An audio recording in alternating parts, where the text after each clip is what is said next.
Hello, everyone. Thank you so much for joining us this afternoon for the second in the series of the Distance Education, or the DE Tech Talk, through Cypress College. Before we get started, I think it'd be kind of nice that we can, hopefully we'll all be able to introduce ourselves. I'm Jeannie Miller, the Distance Education Coordinator. And we'll first go through the people in the room, and then we'll, I don't know if everybody has ability to talk or not, but we'll kind of talk about who else it is online also. So also we have with us today. Hi, I'm Jessica. See? Instructional designer, and I'll be monitoring the chat. Hi, I'm Barbara from the English department. I'm Susan Klein from the Reading Department. Okay, and I don't know, and it looks like we've got Kathleen and Becky. Becky, are you on? Yeah, I'm here. Oh, great. So you want to introduce yourself? I'm Becky Floyd. I teach anthropology online and on campus. Great. And Kathleen? She may not be on. Yes, she's on. She's on, but she may not be on the line. I don't know if she's on the line. And Carol, are you on the line? Have you called in?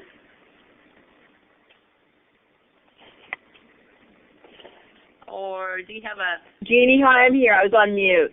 Oh, okay. Carol, and you want to introduce yourself, Carol? Yeah, I'm Carol Wilhelm. I'm a member of the Information Technology faculty and using Blackboard. Great, great. And, oops, I heard a beep. Is that you, Kathleen? No.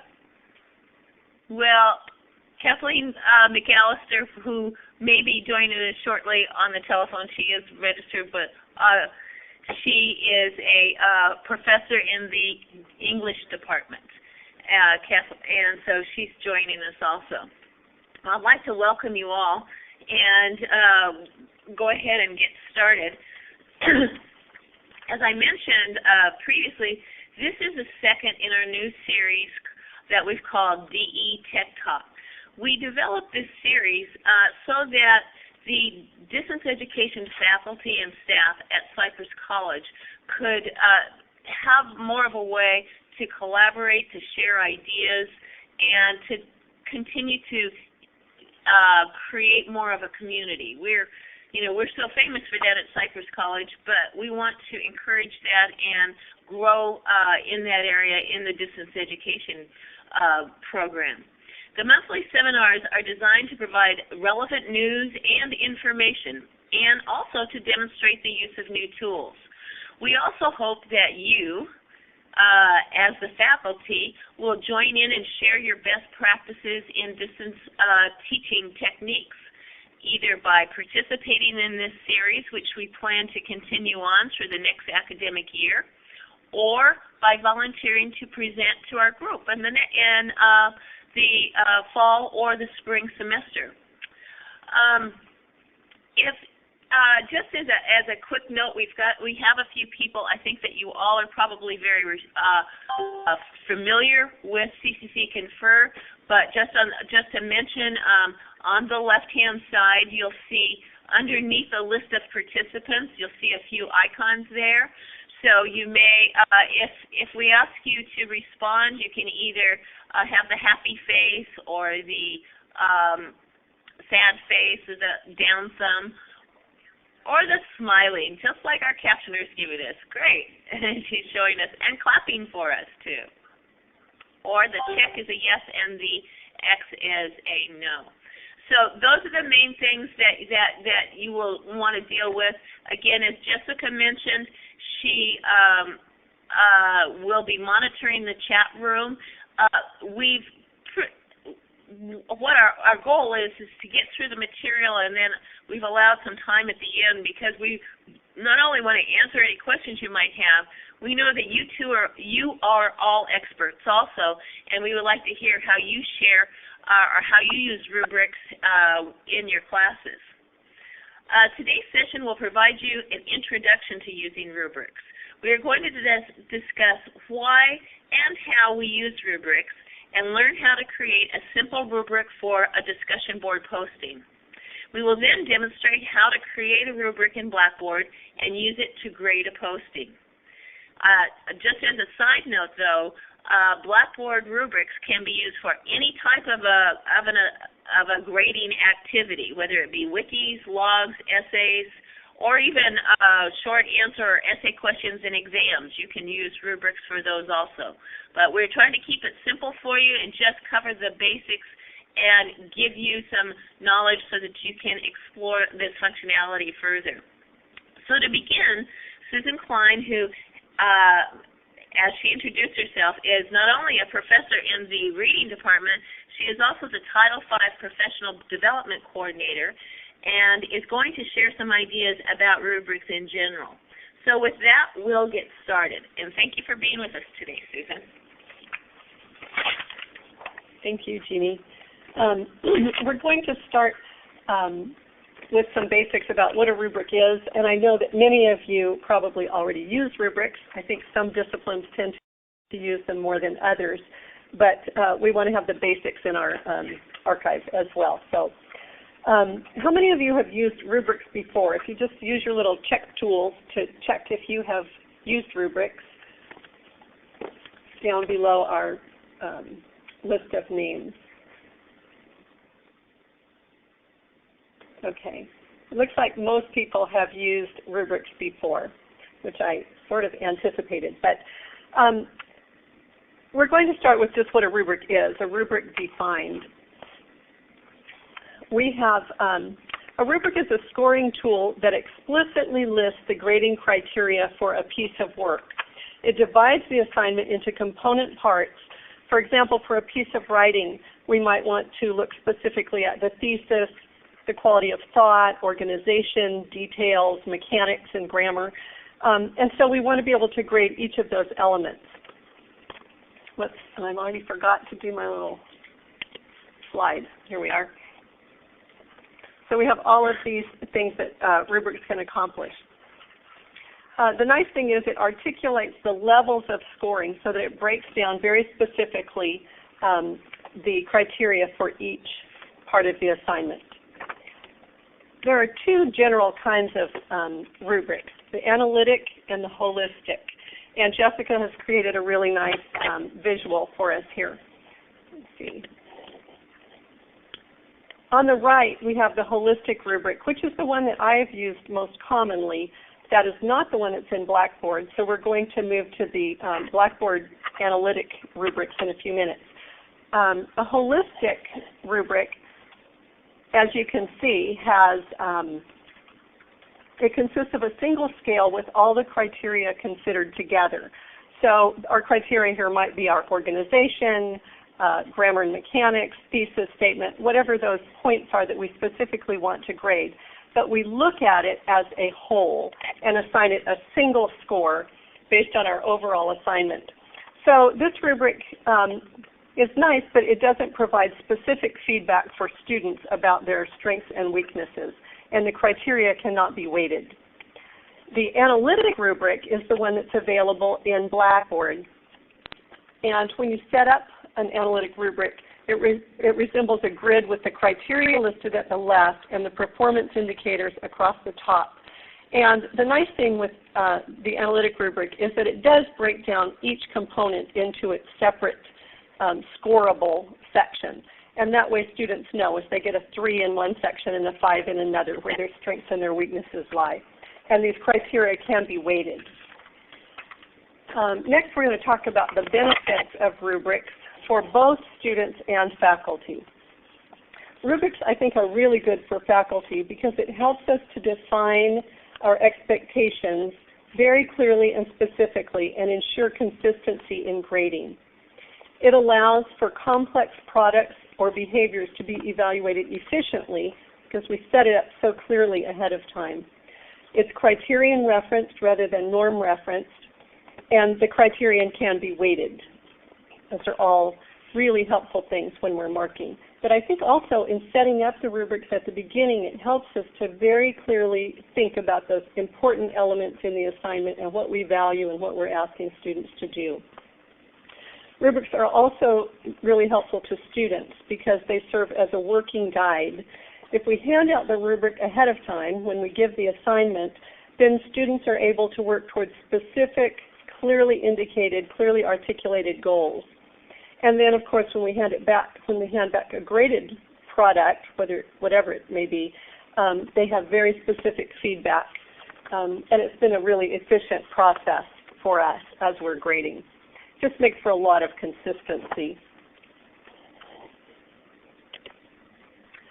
Okay, now let's talk about creating a rubric. And the process for the essential rubric is the same whether it's on paper or on Blackboard. We're following the same process. Now, I know these are very tiny in this slide, so I'll ask you to get your glasses on. I'll tell you what it says. Today we're going to create a rubric, as Jeannie said, for a discussion board. The first step that we take is that we identify the skills and let's get my little tool going here, the skills and the criteria that we want to use, the abilities that we want students to demonstrate.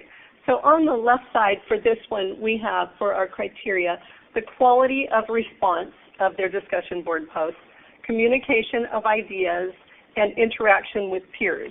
Because in this board, I ask students not only to post an original idea, but also to respond to something that their classmates have said. Let's see. Okay. Should I wait, Jessica? Okay. Step 2 is to determine the levels of achievement possible and the rating scale. For ours, we have used, they're tiny again, novice, competent, and proficient. But there are a whole variety of ratings that you can use. Unacceptable, marginal, proficient, beginning, developing, competent, exemplary, if you're on that developmental continuum. I saw one last week that I liked. It was yes, yes but, no but, and no. So those you can make up as that reflect your personality and what you want to communicate to students. And you can increase the number across the top as well. As many, I don't know the limit, but you can do more than 3. Okay, then our third step is to create the descriptions of the criteria. So that will be in the little boxes here. So for our descriptions, when we set the criteria, I forgot to say, we can also do points. In the Blackboard rubric, you can do, this one we have 1 point for our novices for each of these, 2 points for competent, and then 3 points for proficient.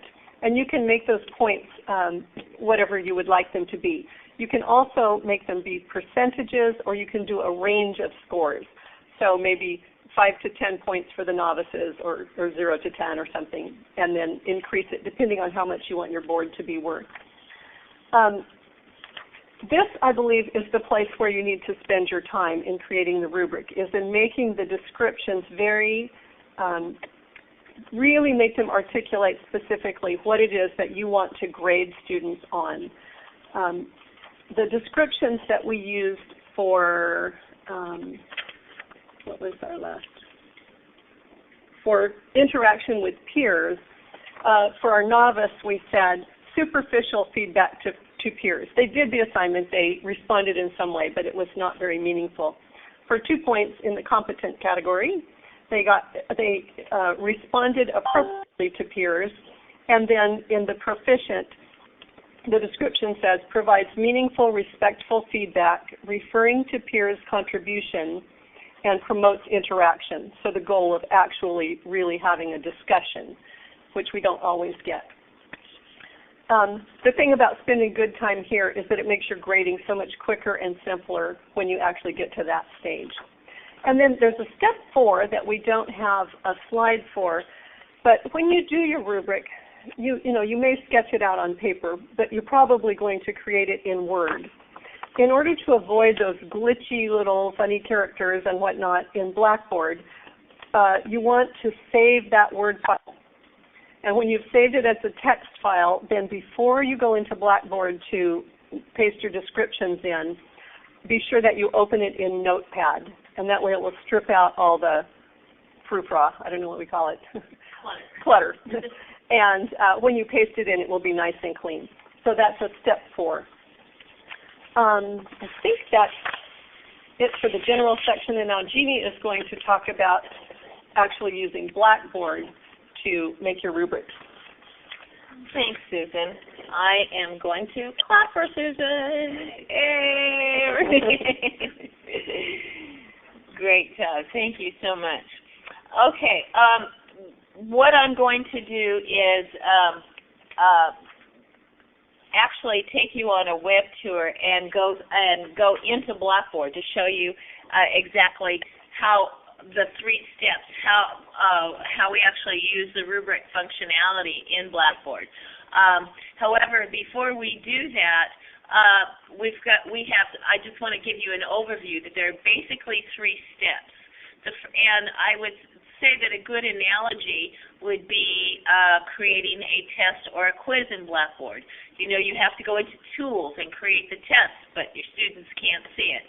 Well, in the case of the rubric, we have to create the rubric, and then when it comes to a quiz or an exam, again, you have to go to a content area and deploy the test.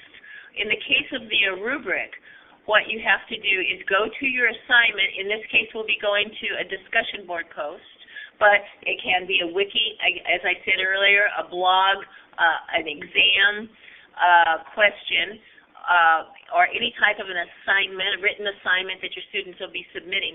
And you have to link or associate that rubric with the assignment that you plan to use it for.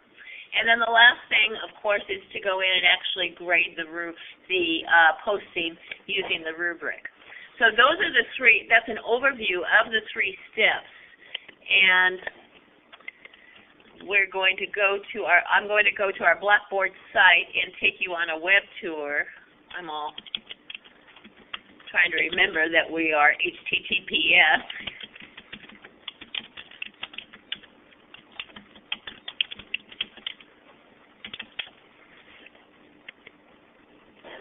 And then hopefully you can all see that. Everybody okay? Do we have any issues with seeing that? Oops, I don't want that. I'm trying to make this a little bit bigger for you. Okay, can everybody see it okay?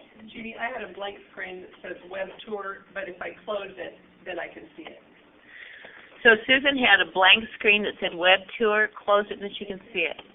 Oh, if they can or cannot.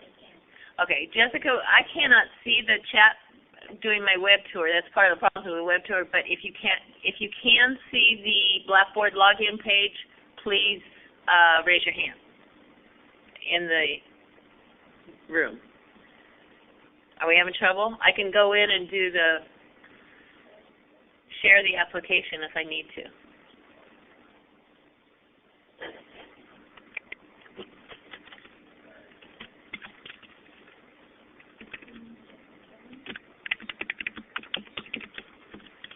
How are we doing? There's a couple missing chats.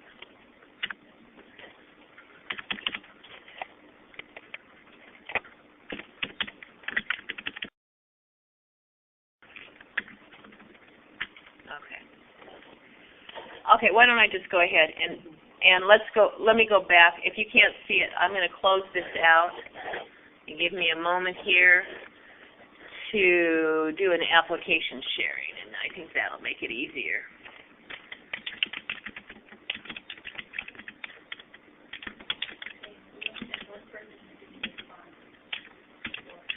Oh, but everybody else could see it? Oh, okay. Well, then let's do it again. Let's try it one more time.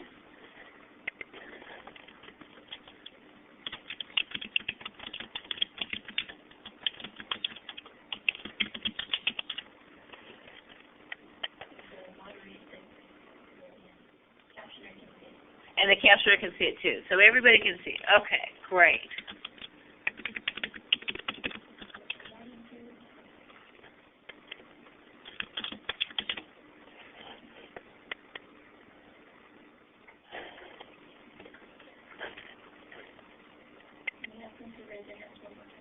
Okay, and would you, Jessica asked me to ask you to raise your hand one more time to make sure that you can see it.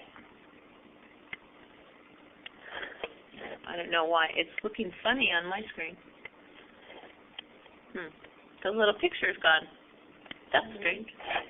I wonder what browser they probably use Internet Explorer. That's probably our problem. Maybe we don't want to do a web tour. All right, I think well, moving right along. I don't want to keep you guys, but hopefully everybody can see it. And, you know, I'm not sure. I will have to find out from CCC Confirm whether or not they, in fact, use Internet Explorer, which is, as you all know, the kiss of death when using Blackboard. Okay. Okay. First thing, before we get started, what you want to make sure before you ever do anything about rubrics is you want to make sure that you have the rubric tool available in your course site. So to do that, you're going to go down under the control panel, go to customization, and scroll down to the rubric tool. Now I'm here, and I am going to share my desktop. Okay. Now I'm not getting it. No, it's not coming up for me. Oh, there we go. Okay, everybody good? Okay. And we're good on the chat room? Okay, everybody's good. Awesome. Okay. Quickly, let me just show you what I just did that you couldn't see, that I described. Before I get started, I want to make sure that my rubric tool, is available in my particular course site. So I'm going to go to the customization and the tool availability, scroll down, and make sure that the rubric function has been checked off, because otherwise you're not going to find it anywhere. So you got to make sure you have it. Once you have that tool availability, then the next step is to actually go into the course tools. Whoops, I hit Files, sorry, and click on the rubric. So again, if you get a little confused, just think back again to what do you do with the test. First thing you do with a test or a quiz is you create it. So that's what we're going to do with the rubric. Our first step is actually to create the rubric. Now, as I go into rubric in this particular site, whoops, we have just one that we were testing that I forgot to delete from you. So just ignore that for a minute, or I'm just going to move it right out of the way. Some of these rubrics, 5 of them that are here, just to give you an idea. Jessica's going to send out a file to you with resources. Did you already do that? Yeah, I can do it again. Yeah, do it again just in case, because I don't know if it was on the recording. And in this file of resources for the rubrics, you will find a URL for sharing rubrics on Blackboard. And what Blackboard has done is develop this web page so that instructors can collaborate not only throughout the country, but actually internationally. Anyone is able to join into this group. And what you can do is use someone else's rubric, or in fact, you can post your own and share your own rubric. So just to give you a quick idea, I'm not going to go through these, but just to give you a quick idea of what one of them looks like. This is for an event. And so it's evaluating the introduction, the budget item, the venue description. And so you can use a rubric for anything, and this just happens to be up there on the Blackboard course site. Or not course site, I'm sorry, on the Blackboard site for sharing the rubrics. Before we actually, again, create the rubric, which we'll be doing, you'll see, again, rubrics are much like tests, and then you can export them. So you can see here, I could go down and I could, actually it's called copy, but it will allow you to export. It will allow you, you can import a new rubric that you found or one of your colleagues has shared with you or that you found on Blackboard. You can do that. If somebody sends you one and you're not quite sure it's not quite what you want, you can go in and edit it for your own use, but save yourself some time in copying all the text. So there's lots of flexibility there. And again, it's very, very similar to a test. One last thing, if I have loaded all these on here and then I think, oh my gosh, this is so cluttered, and boy, that Jeannie Miller, she keeps sending me those emails to clean up her website, my course site. I better get some of these rubrics off of here. If I choose to do that, I can easily do that and delete it. However, if I have it still attached to an assignment, Blackboard, thank goodness, will not let me delete it. I have to, well, I shouldn't say attach. I have to unassociate or unlink the rubric from the particular assignment to be able to delete that rubric from this content area. The other thing that is cool is maybe you have a whole bunch of rubrics and you're going, oh, wait a minute, I forgot which rubric I put with which. It's going to show me that any event or activity for which I have attached the rubric. So this one is not attached. However, so our completed one is, so you can see, attached. I keep using that word. I have the A word. It's associated attached. And you can see that we have actually attached this rubric that we created to a graded forum, and the name of the forum is the introductory reading. Okay? So that kind of gives you a little bit idea of the overview of the rubric area. Now, to create a rubric itself, using the information that Susan gave us, I'm not going to add the whole thing. I'm just going to add a few of the items, and then we're going to go back and look at the entire completed rubric and how we deal with this. But just to give you an idea of how to actually create the rubric. So I'm going to give it a name. You can give it, it's up to you, optional description. Description is a good idea, to make it easier to associate it with the relevant assignments, probably even maybe more so for your students than you, because you can always click down and see where you've associated it.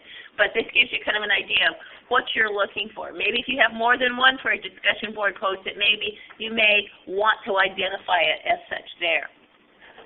Now, Blackboard gives you, by default, a 3x3 rubric, but you can add a column at any time. I don't want that after all because we're doing a simpler one, so I'll delete it. I can add a row at any time, and as Susan said, I'm not exactly sure what the limits are, but I think it's fairly high. I think it might be close to 30. I'm not sure. It seems to me I saw that number somewhere, but I'm not positive. So you can. We're as we said. Creating a very simple rubric, but you can see how you can customize this just exactly for the way that you want it. You'll see that, again, there's a default descriptions of the criteria, so we didn't want this one called formatting. We wanted this one to be called quality of response, so we're going to change the name of that title. And we wanted the communication,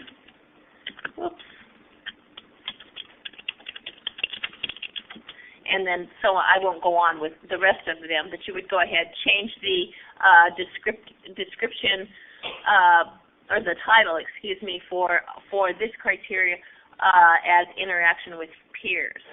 You can see up here we have novice, competent, and proficient. I really like that. No but and yes but, we could put that in there and edit it any way we fit as would be appropriate. As Susan said, I think it's great if you can add a little bit of your own personality. Students are going to appreciate that. Now, another thing that we need to decide is, are we going to give it points or not? You can give points based on a percentage of the whole. You can give a point range. If you give a point range, then you will, for example, in the novice area, you have a choice of maybe 1 to 3 points that you might want to add. Just as a side note, when we were doing doing some research for this, we did see a bug where it's never, if you go into the points, which we're going to, into the range of points. Let's go to the range for a minute. When you have a range of points, you need to have a from and to. And evidently there is a little bug with this. Maybe it'll be fixed with our next service path, but Blackboard doesn't like 0.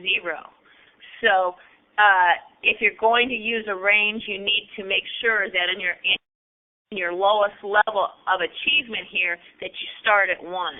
And then hopefully you won't have as many problems. But we're going to, as I said, just have a simple 1 point for each item. So just to show you how this works, we're going to add those quickly in here.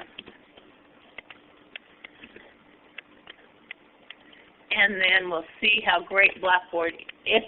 And Becky asked if you can use fractions, for example, 0.5 or 2.5.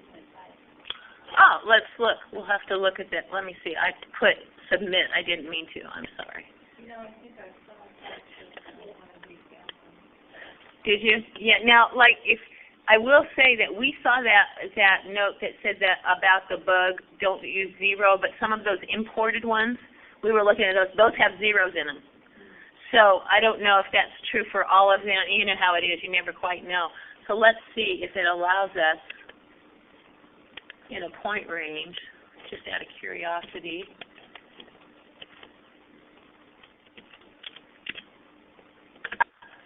Whoops. I keep putting them wrong. I'm putting enter. See if it saved it. Yeah, it saved it. Yeah, see the total points? And then the total points go to 4.5. So, yeah. So it does, Becky. That's good. I didn't even think of that either. But what's nice when we go to the total, with the points here, you'll see I've entered this, Blackboard automatically gives us the total points. So it adds up the total points for us, which will be the total points possible in your grade center column and for all of that.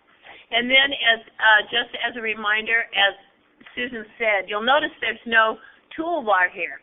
So you can't go in and use that little word paste function that we have. So it's really, really, really important that you save your rubric in a text file, open it up in Notepad, and paste it into these areas. So I can't do that and show you, but you can see that you can also add information here. But if you don't use the Notepad file and your rubric isn't behaving the way you expect it to be behaving, you may not know. You may not remember that you copied from a Word file. So I would suggest that you just make this a regular part of your routine, that every time you create a rubric, you copy into from a text file, so that you don't have to worry about it. It's the clutter and it's also the code in the to the text that word attaches to it. So, Jeannie, I would assume that if you type it directly into that box, you're not going to have problems if you don't do any formatting. correct. Things like that. Correct. Yeah, it's going in clean right here. But as you said, most of your, we're just dealing with technicalities here. All your thought process, your work has gone on to that, and it's really pretty easy just to save, just save your Word file as text. Just remember to open it up in the Notepad file, not in the Word file, because if you open up the text file in the Word file, I believe it will keep the incorrect formatting. Is that correct, Jessica, you think? If you open up a text file in Word, I don't know. We don't want to take the chance, do we? Okay. So that kind of gives you an idea of how to actually create it. It's a rubric. What I'm going to do is let me just show you for a minute here. We've already created the rubric that Susan showed you earlier. And so we've entered that on in just to save time. You can see it, or you can go in and you can edit it just to show you what it looks like completed from the edit view. You can edit it that way. Okay? So that is basically the steps to create the rubric. And I'm going to go on, but I just want to take a quick moment. If you forget any of these items, if you don't have your notes with you, don't forget that you can go to, let me get out of this. I'm going to cancel. I don't want to change that. And you can go down to Help and go to Blackboard Help. And this takes you to your instructor manual. And just put the rubrics, search for rubrics, and I'll click on that, and you'll see all these different, every little step is listed for you. So you don't have to worry, as long as you're in your course site, you really don't need to have any notes. You can, just the steps that we followed here, you'll see, are included. Also, you can, which is included in that handout that Jessica sent out to you, there are some links to the tutorials. Blackboard has tutorials step-by-step that shows you might have seen some of Blackboard's other tutorials. So that's a resource always that's there for you. Okay. So the next thing we want to do then is we've created the rubric. Let's go to our discussion board posting and look at, now we've already attached it, but let's say I've already created the discussion board post, or I'm just creating it right now. As you know, the window is still the same, whether you are creating or you're editing. You have the same window, so this will give you an idea of exactly how you're going to associate the rubric. We have the title, include the actual forum, the question involved. So what we're going to do is go down here to the grading section. Now, one thing to keep in mind, if you can see there's a rubric here, but if we clicked on, if we said no grading forum and we had not attached a rubric yet, then no grading, we're not going to have the option to be able to add the rubric. That's going to go away. I don't want to do that right now because I don't want to, mess anything up at this point. But you'll see that because I attached the rubric that we created, when I did that, the first thing I did is I clicked grade the discussion forum. I didn't put the points in. I added the rubric, and the points came in. Now, you'll see this drop-down menu when you add the rubric. If you've already prepared your rubric, you just automatically attach it. Just to show you, I could attach two. I believe you can have more than one, and it takes me to that whole screen with all the rubrics that I have available. And I think this is kind of cool. I mean, in addition to creating a new rubric, just like you can create a new test if you don't have one already created before you deploy it.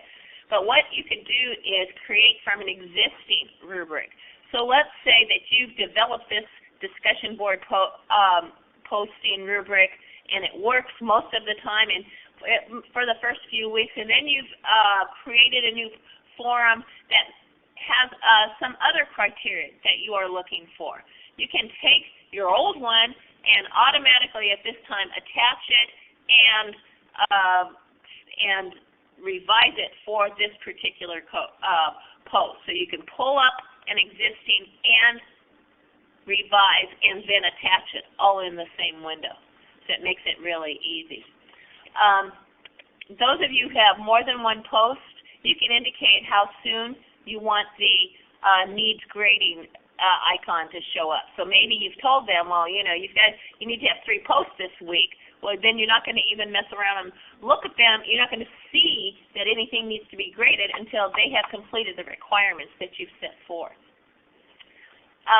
The other thing that's important, you'll see that I have it, we have it already indicated that the student can see the rubric, and we're going to look at the rubric a little bit quickly in a moment from the student side, but it's very important that obviously you want to show your students a rubric. That's the best, that's the best practice, and that's partly why we have, part of our reason for using rubrics is to communicate that information to the student. So it is important to go ahead and include it there, but you do have the other option.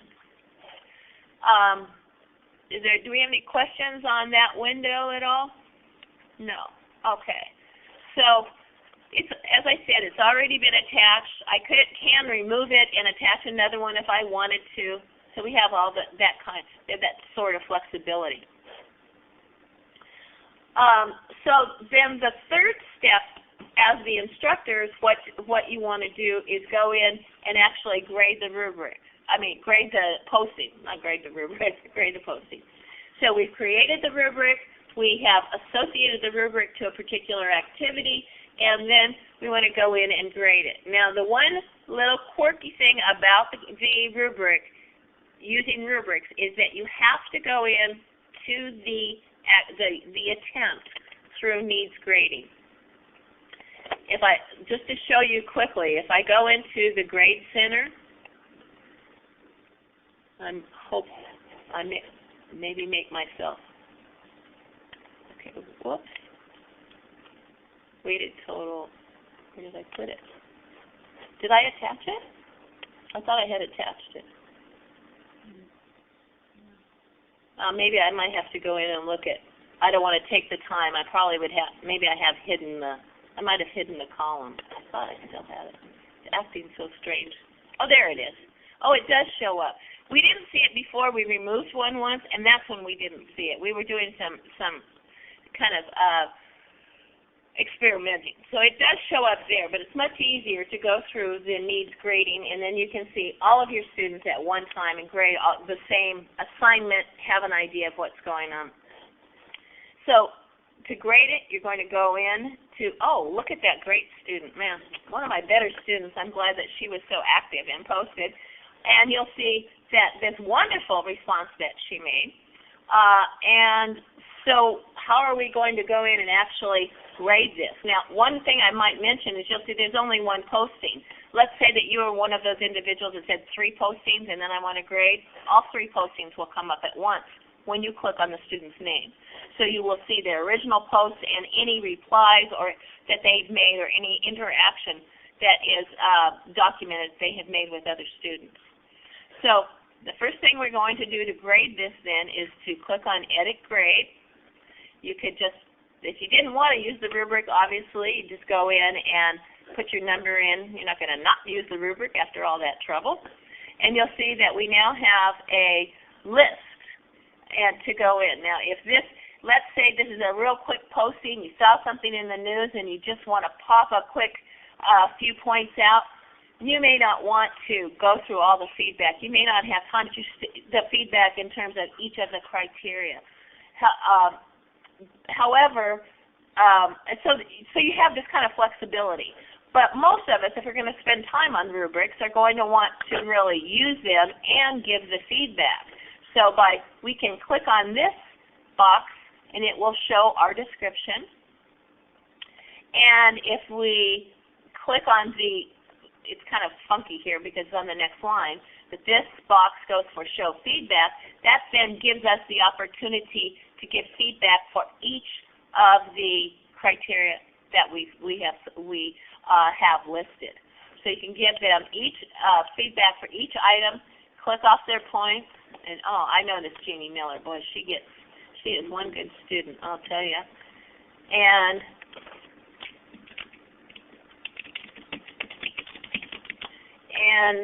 so we're going to go ahead and add the questions. I don't have to give the feedback. Then this is going to come out for me as soon as I've not clicked them all. I don't have to add any points out of here. You can change. If you've clicked it, you do have the ability, and that's a little bit more advanced. You'd have to check in the book and give feedback on the overall postings here, and then you're going to submit.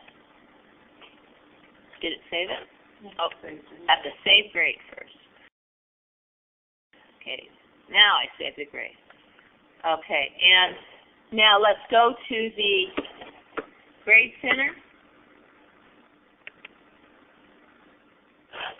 And we'll see that the score has been recorded. Okay? Now, one last thing, and then we'll open this up. Did I hit everything, you guys? Okay. One last thing I'd just like to show you. I'm going to go in so that you can see what students are going to see.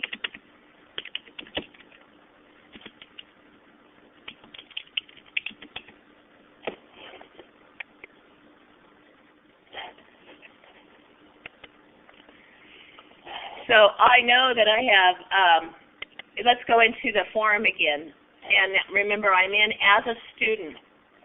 I go to the forum, and it's like, where am I going to find the information? There's 2 places I can find information about the rubric. When I'm ready to create my post, I can click on grading information, and it shows me what I posted here. It shows me the whole rubric. So as I'm creating, I have that resource right there as a best practice, as we know, right there available for me as a student. Then the other place that I can, and I forgot to put that my grades on here, but the other place that I can view as a student, the rubric, is to go into my grades. And you'll see that because there is a rubric associated with this particular grade, I can view the rubric. So I've had as a student, I have the ability to view the rubric as I'm creating the post. I have the ability to review the rubric as I look at my grade. Now, that's the rubric. You'll see that when as a student again, when I click on my grade, I can see, date of last post. I was thinking it showed me all the numbers there. I'm not sure. I know we can do that. I'm not sure. I might have to check on that one, but I didn't give enough feedback. Maybe. I'm not sure. I know that we can do it. We did it before, but I don't want to take up our time. I know that that we are limited, and of course, I mean, that's the beauty of us having the student usernames, that we can really check this out and see how it works. So obviously you would want to do that first before you work with your students and to see exactly how that comes out. So I guess that's pretty much it in terms of the of creating the rubrics. I'll leave this open for a few minutes in case we have any questions regarding the course site that we could go in and look. Does anybody have any questions? Then I think that the last thing that we would like to do is have just a little bit of discussion, and those of you who are, I'm going to close out this so that we can go back to our site, our PowerPoint. So I guess but one, not to hold you up, I know your time is valuable. We just have a few more minutes anyway. But I know that Becky did bring up that concept that she uses a rubric in Turnitin. And Becky, if you could come on the line and maybe share with us for that, and if there's anyone else how they actually use the rubrics, we'd love to hear it. But I'd really like to hear how Becky, if you can, tell us about using the rubric in Turnitin. Yeah, sure. Can you hear me? Yes, we can. I was muted before. Yeah, no, I love using it. I just discovered it last year. It was one of the most exciting new things I've discovered in a long time. Grading papers can always be really tedious, and when I discovered this rubric tool on Turnitin.com, I mean, not only could I collect my papers through Turnitin.com, but now I could grade them through Turnitin.com. The students could go back into Turnitin.com to retrieve their graded papers. I mean, it's totally awesome, and it works almost the same way as the Blackboard Learn does.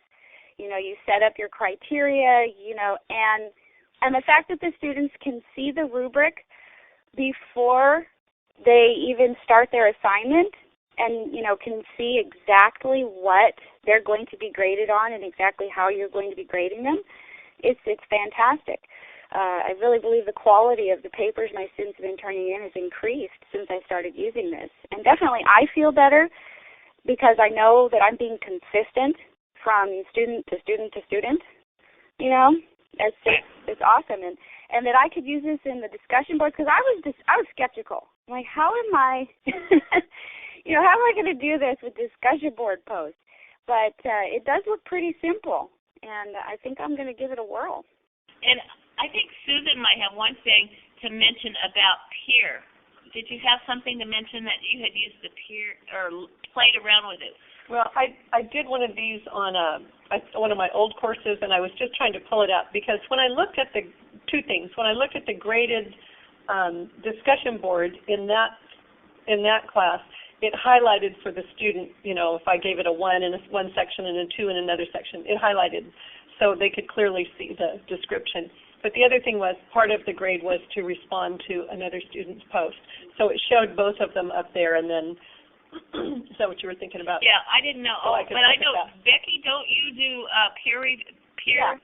Yeah, replying to at least one peer is part of the assignment for my discussion board. No, I was thinking more of the peer review. There is marking. Peer marking. Is that what it's called? I haven't. Yeah. Okay. Maybe we don't. Maybe nobody. I don't know. At least that would help them. I would think that would help them, because if I was trying to review what a peer's work was, my question would be, well, what am I looking for? So. Another thing we were talking about earlier was why you might want to use an ungraded a rubric with no points. And, I don't know, if you're reading drafts or if they're checking in on a project midpoint or something, you might want to just give quick feedback without attaching any points. And I thought it could be really helpful for that purpose. Right, and because you can change that. And I think that maybe why we couldn't see that as a student, it might have been, and you'd have to play around. When I was in there and I associated the rubric to the discussion board, and down there where I said, yes, show it, I think it was, by default it shows don't show it. You put show without grade. I put show without grade, maybe. So it's probably tweaked in there in that particular area. The only thing that that I did want to say about Turnitin, Becky, and I don't know, and maybe there is a way there, but for how we have to keep our records for 5 years. Mm-hmm. Well, what we're doing now with Blackboard, which we started last year, is we ask you all to export your course sites, and then you can use them to import for the next session. But for legal purposes and emergency purposes, we're archiving now all courses so that to provide that documentation that's required for 5 years. So my only concern about totally using Turnitin, unless you can keep that file, is if you have them turn it into Blackboard also, then when that course site is archived by Blackboard, that paper, that submission is saved in that archived course site. So if there's a question or a legal question you wanted to go in, you would actually we would restore the case and you could actually access it in Blackboard. So I think Turnitin's great, and I am not knocking it, but the only thing I'm suggesting to you is make sure that you can somehow save that. Well, I always think about what's the analogy to, what if my students were turning in, paper copies of their paper. I wouldn't retain a paper copy of their paper for 5 years. Well, that's true. You get it back. Well, that's a good point. That's a good point.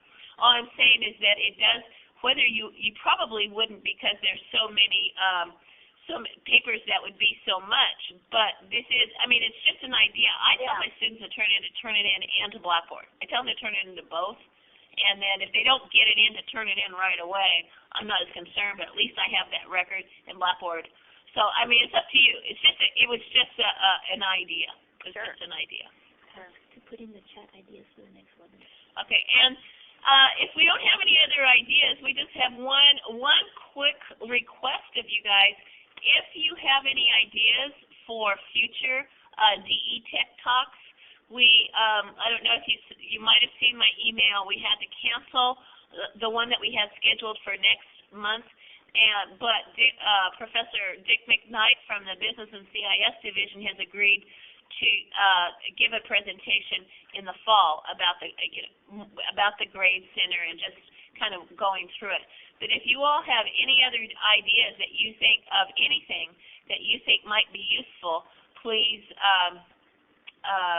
give us some ideas or something. Becky, you might think about, if you become a real expert on this Turnitin, we may be coming to you pretty quickly and asking you to show us that. It doesn't have to be in Blackboard. Anything that we do that makes our life easier. That's our goal, and make us smarter. That would be a great idea. Yeah.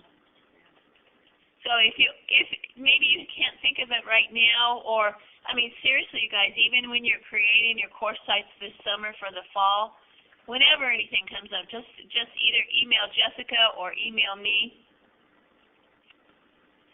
Kathleen is interested in the peer assessment. Yeah. We might be able to. We might be able to send a call out and see if anybody uses it. that might be another idea. Okay, well, thank you so much, and I want to thank you to our captioner. I didn't mention, but you've been great. I hope we didn't talk too quickly for you, but we do appreciate your help. Becky and Kathleen are applauding. Oh, thank you. Thank you, guys. Thank you. Okay, you're on the hot seat next time, all of you. You guys have a great evening. Good night.